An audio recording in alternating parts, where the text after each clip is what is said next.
Hi there, I am Aman and you're watching PTO classes.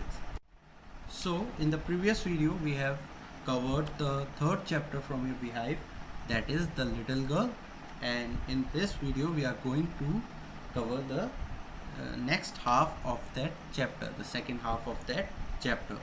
So, let's start.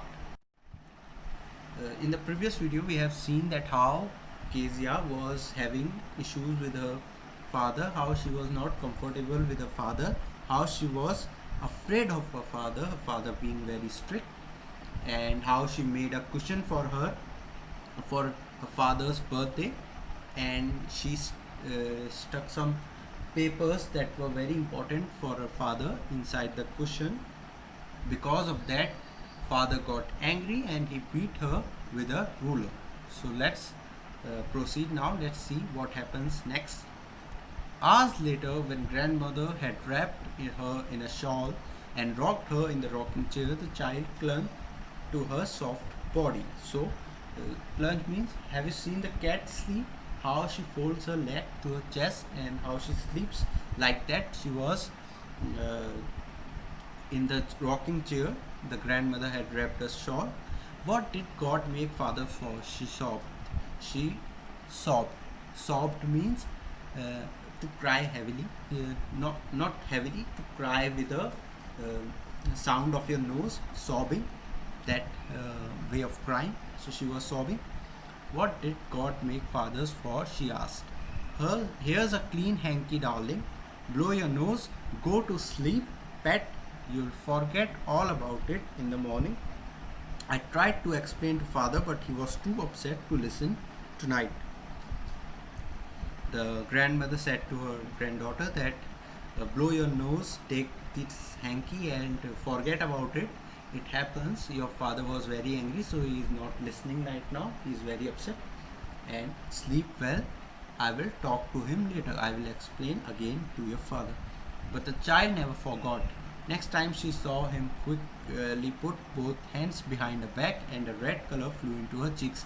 Next time when Kezia saw her father, she became afraid on the go and she put her hands back so that he can't beat her with the ruler, and her cheeks became red because of the fear.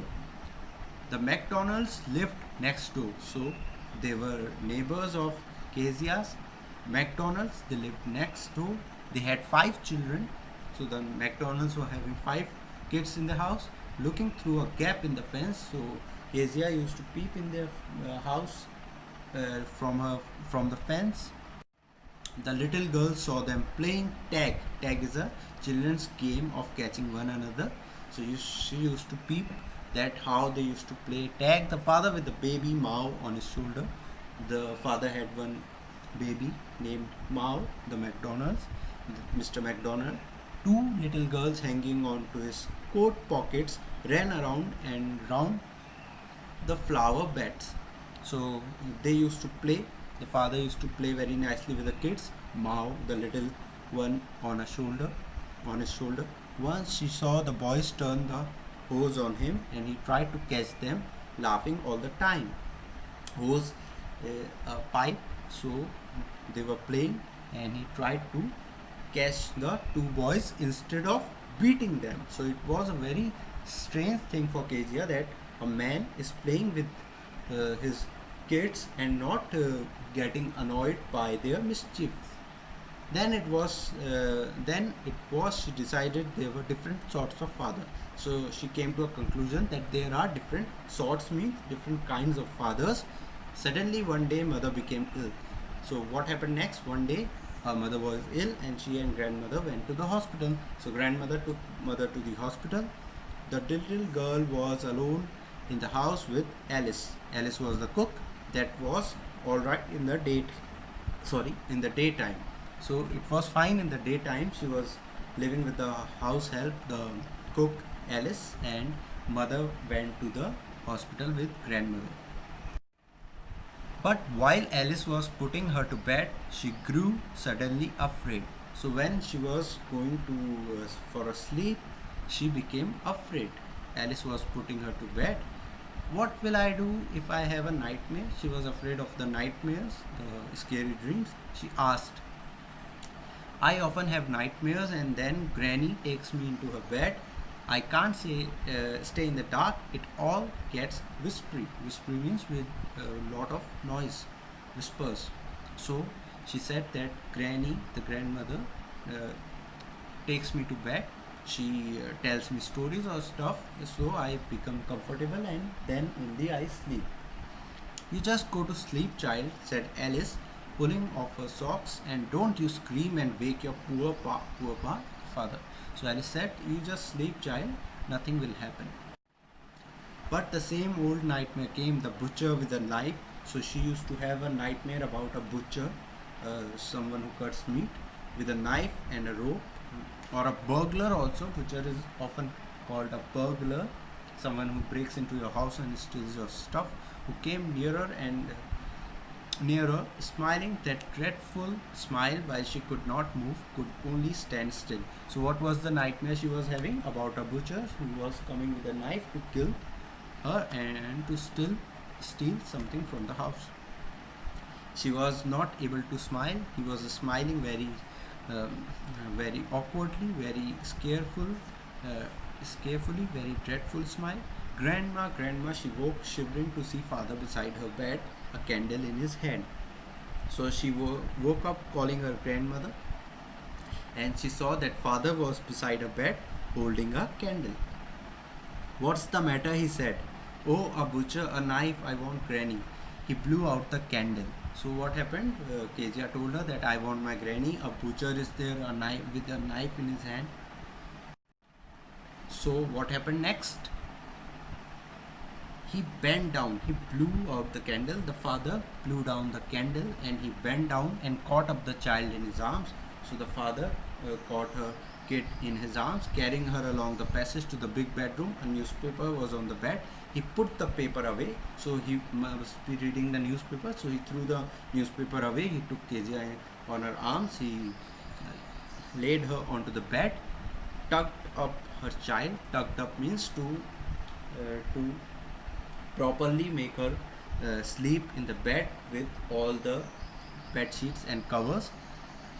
Then carefully he tucked her up. He lay down beside her, half asleep still with the butcher's smile all about her. It seemed she crept close to him, snuggled. Snuggled means moved into a comfortable uh, position close to another person. So she snuggled her head under his arm, held tightly to his shirt. So what happened? She was still afraid of the butcher, still half sleepy. She was remembering the face of the butcher. Then the dog did not matter. She snuggled. She became comfortable with the father. She slept uh, with her. She put her head on her chest under his arm, and then the dog did not matter. So she was now no more afraid of the dog.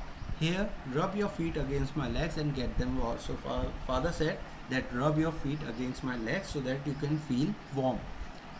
Tired out, he slept before the little girl. The father slept because of the tiredness. A funny feeling came over her.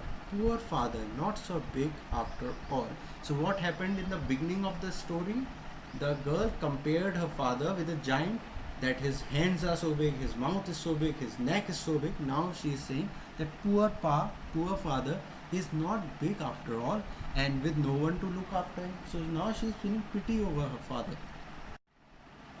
He was harder than grandmother, but it was a nice hardness. So his body was feeling a little harder than the grandmother used to feel, but he was very nice. It was a nice hardness. It was making her feel secure.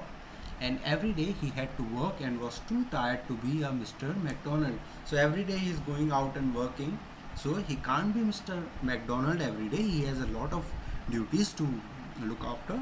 She had torn up all his beautiful writing. She stirred suddenly and sighed. Now she is realizing her father's point of view, that his important papers, she has torn them apart.